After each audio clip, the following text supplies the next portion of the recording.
सभी दोस्तों को सादर नमस्कार, प्रणाम, जय हिंद। मैं राजेंद्र कुमार एबीटीवी न्यूज चैनल से। आज हमारे बीच में करनाल के एक ऐसे अधिवक्ता वरिष्ठ एसके चौधरी जी जुड़े हैं जो कि समाज की सेवा में काफ़ी लंबे वर्षों से जो है वो समाज की सेवा कर रहे हैं। जो भी अधिवक्ता के रूप में उनका दायित्व होता है गरीबों के न्याय दिलाने के लिए, गरीबों की सेवा के लिए, जो भी क्लाइंट होते हैं उनको एक नया रोशनी और एक नया मार्गदर्शन दिखाने का काम होता है। आइए आज हम एसके चौधरी जी से मिल रहे हैं और आपसे कुछ बातचीत करेंगे। चौधरी साहब सादर नमस्कार, प्रणाम, जय हिंद। नमस्कार। चौधरी साहब, सबसे पहले मैं ये जानना चाहूँगा कि काफ़ी लंबे समय से स्टूडेंट लाइफ से ही आपके मन में जो है एक अधिवक्ता बनने की एक लालसा थी।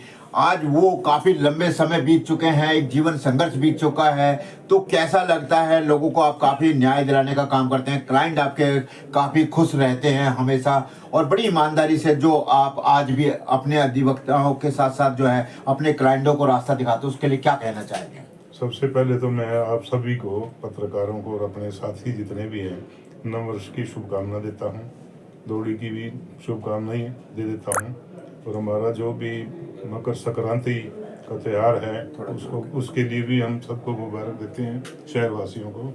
बाकी जहां तक प्रोफेशन की बात है, मुझे 37 साल हो गए इस कोर्ट में प्रोफेशन में आए हुए, और मैंने पहले दिन से ये कोशिश की थी कि गरीब आदमी यहाँ से कोर्ट से निराश होकर ना जाए, उसको सुलभ न्याय मिले और अच्छा इंसाफ मिले।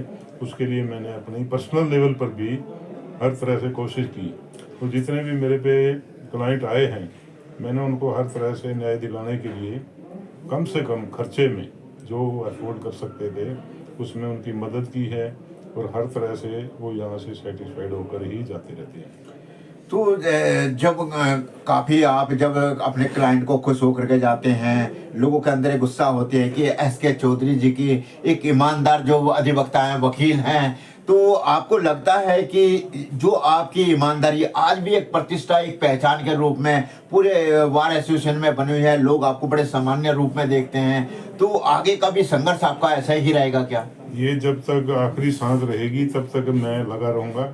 अपना जो मेरा प्रिंसिपल शुरू से था वही आज भी है और आगे भी रहेगा, क्योंकि प्रोफेशन एक ऐसी लाइन है जी, जो समाज सेवा के तौर पे भी की जा सकती है। डॉक्टर लोग हों, एडवोकेट हों, हमें तो ये देखना है कि कोई आदमी परेशान होकर अगर कोर्ट में आता है तो हम उसकी किस तरह से मदद कर सकते हैं और किस तरह उसको इंसाफ दिला सकते हैं। इसकी हर तरह से कोशिश की जाती है। पहले दिन से ही मैं इस कार्य में लगा हूँ, और जब तक ये हमारा प्रोफेशन चलता रहेगा, शारीरिक तौर पे शरीर साथ देता रहेगा, तो मैं इस कार्य में लगभग लगा ही रहूँगा।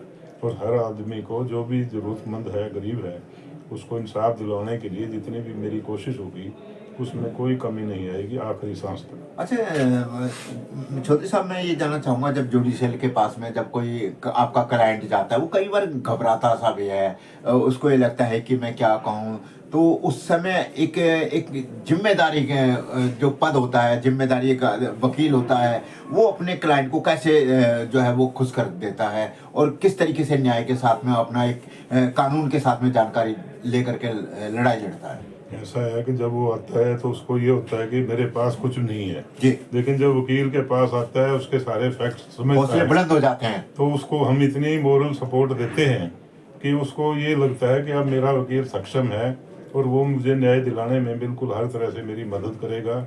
उसके ऊपर कोई दबाव नहीं रहता, उसको बिल्कुल फ्रीली तौर पे तैयार किया जाता है।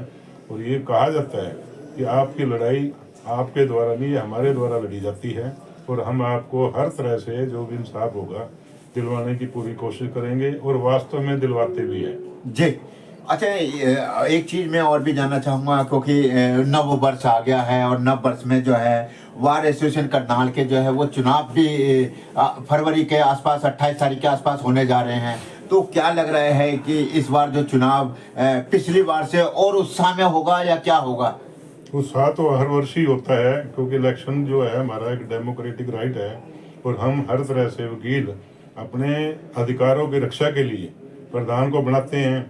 जो ज़रूरतें हमारे वकीलों की होती हैं, चैम्बर की समस्या है, सफाई व्यवस्था है, और भी जितनी भी दिक्कतें आती हैं पर्सनल लेवल पर, किसी भी महकमे से संबंधित किसी भी पर्सनल वकील की कोई दिक्कत आती है, चाहे पुलिस विभाग हो, चाहे बिजली बोर्ड का विभाग हो, चाहे किसी और महकमे का विभाग हो, उसमें सभी तरह से हमारा जो प्रधान है एक मर्द होना चाहिए, सक्षम होना चाहिए, ताकि हमारे अधिकारों की रक्षा कर सके, यानी कि पूरे जो है अधिकारों के बारे में जो है वो लड़ाई लड़ सके। लड़ाई लड़ सके। अच्छा, अभी पिछले वालों के लिए कुछ कहना चाहेंगे? बहुत अच्छे जो कार्य भी हुए हैं, काफी कार्य हुए हैं। अभी भी कोई मांगे कुछ रह गई हैं? कुछ जैसे नए वकील आ रहे हैं, नए अधिवक्ता जो नई युवा पीढ़ी के वकील बनने के वो करते हैं, अभी उनके लिए भी कुछ चैम्बर के लिए अभी और भी कुछ प्रयास चल रहे हैं क्या?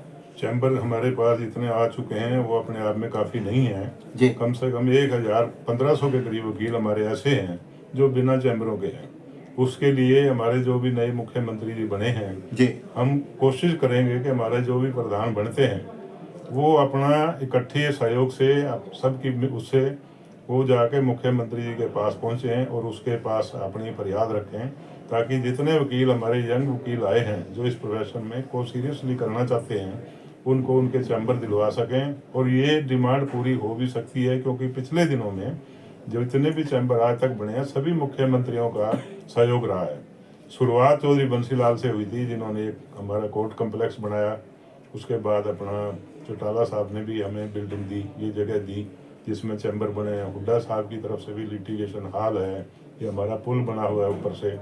ये सारी चीज़ें जो है सभी मुख्यमंत्री हमारे पिछले दिनों में खट्टर साहब आए थे, उन्होंने भी हमें एक एकड़ लैंड दी जिस पे चैम्बर बनने जा रहे हैं जी, है जी, जो 520 एडवोकेट्स को मिलेंगे। जी। उसका ड्रा निकल चुका था पीछे। अब कि अब कौन कौन से चैम्बर किसको मिलने हैं उसके लिए अभी समय लगेगा 6 महीने का। तीसरी मंजिल तक हमारा कंप्लीट हो चुका है, बाकी एक मंजिल और रह रही है। वो हमारी कोशिश ये है कि नेक्स्ट नवंबर तक वो पूरी हो जाए। अगली दिवाली तक ये चैम्बर पूरे हो जाएंगे। और प्रधान जी ने हमें आश्वासन दिया है कि मैं अगली दिवाली पे इन नए चैम्बरों में आप लोगों को बिठा दूंगा। इसका हम बहुत बहुत धन्यवाद करते हैं अपने संदीप चौधरी प्रधान जी का। और कोशिश रहेगी कि हम इस प्रधान को दोबारा से रिपीट करें। क्या बात है ये सर। प्रधान जी हमारे बहुत ईमानदार और अच्छे इंसान हैं, बहुत शरीफ इंसान हैं और बोल्ड स्टेप लेते हैं किसी काम के लिए। अगर वकील पे कोई मुसीबत आई है पिछले दिनों में तो इन्होंने हमारा बिल्कुल साथ दिया है। और हर वकील, मैं जहाँ तक समझता हूँ कि इनकी प्रधानगी से बहुत खुश है। और इनको यानी कि हर अधिवक्ता खुश है। तीसरी बार भी मैं ये चाहता हूँ, एटलीस्ट मेरी जो इच्छा है कि चौधरी साहब को, संदीप चौधरी को दोबारा से प्रधान बनाया जाए। और हम इनके बिल्कुल तन मन धन से साथ हैं, क्योंकि ये सरकार से जुड़े हुए हैं। तो हमारा जो साथ इनके साथ है हर तरह से तन मन धन से है। और ये दोबारा तीसरी बार बन के हैट्रिक लगाएं। जैसे हरियाणा के अंदर सरकार बनी है तीसरी बार, तो मैं चाहता हूँ कि संदीप चौधरी जी भी तीसरी बार प्रधान बन के हमारी जितनी भी समस्याएं हैं उनका अपना हर तरह से हल करें।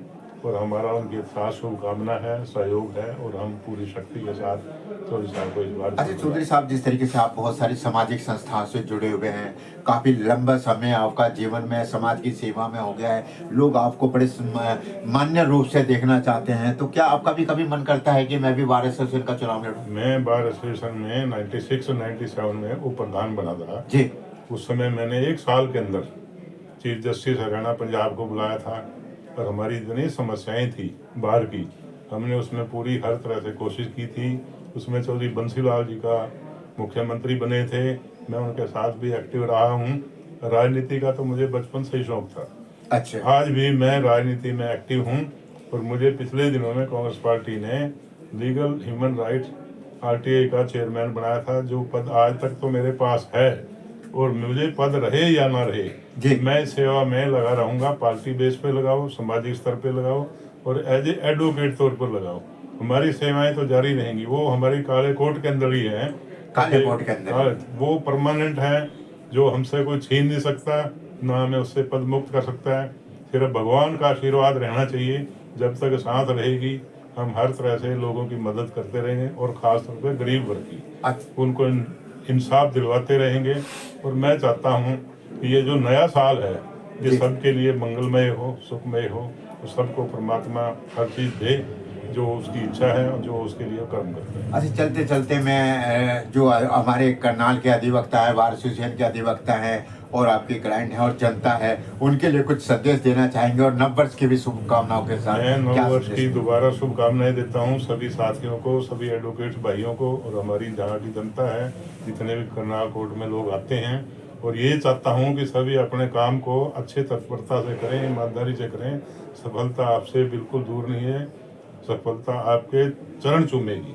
इन शब्दों के साथ मैं आपका नए सिरे से धन्यवाद करता हूं और परमात्मा को शुभ ये देता हूं कि सबकी सुख शांति रहे, सबको परमात्मा का आशीर्वाद रहे और सभी तरक्की करें। धन्यवाद। धन्यवाद।